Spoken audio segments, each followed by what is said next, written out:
Viewers, আসসালামু আলাইকুম। সবাই কেমন আছেন?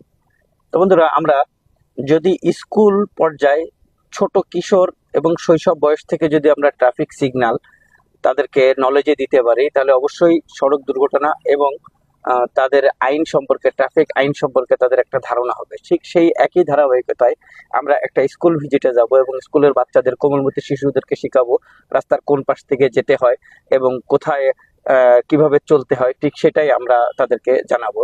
এই ধারাবাহিকতায় আমরা একটা স্কুলে যাচ্ছি, বন্ধুরা দেখতে থাকেন কিভাবে আমরা সেটা তাদেরকে শেখাবো।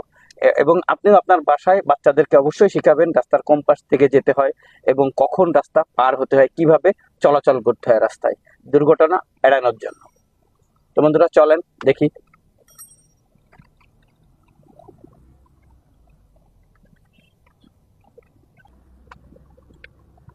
তো সবসময় মনে রাখবেন বন্ধুরা, যদি আপনি আপনার বাচ্চাদেরকে এবং শিশুদেরকে শিশু বয়স থেকে যদি ট্রাফিক আইন সম্পর্কে ধারণা দিয়ে থাকেন প্রত্যেকটা জায়গায়, তাহলে তারা অবশ্যই এই এই শিক্ষা নিয়েই এগিয়ে যাবে এবং তারা যখন রাস্তায় চলাচল করবে, ঠিক এই আমরা যা শিখাবো কিংবা আপনারা যা আপনাদের কোমলমতি শিশুদেরকে যেটা ট্রাফিক অ্যালার্ট সম্পর্কে যেটা ধারণা দিবেন, সেই ধারণাটা তাদের জীবনের জন্য অনেক কাজে লাগবে দুর্ঘটনা রোধে।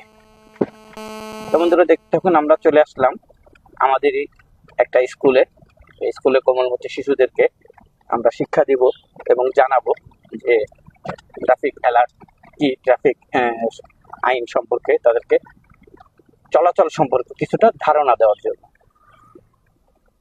আমরা চলে আসলাম।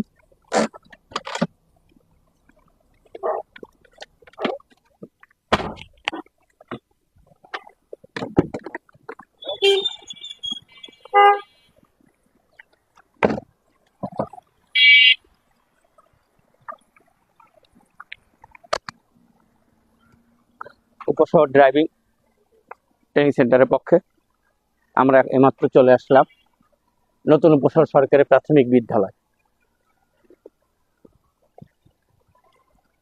আপনারা শুনেন, রাস্তায় যখন স্কুলে বাসায় আসবেন, বাম পাশ দিয়ে আসবেন, কখনো দলবদ্ধ হয়ে একসাথে ঘাড়ে ঘাত লাগায় ব্যাগ নিয়ে একসাথে রাস্তা দিয়ে আসবেন না।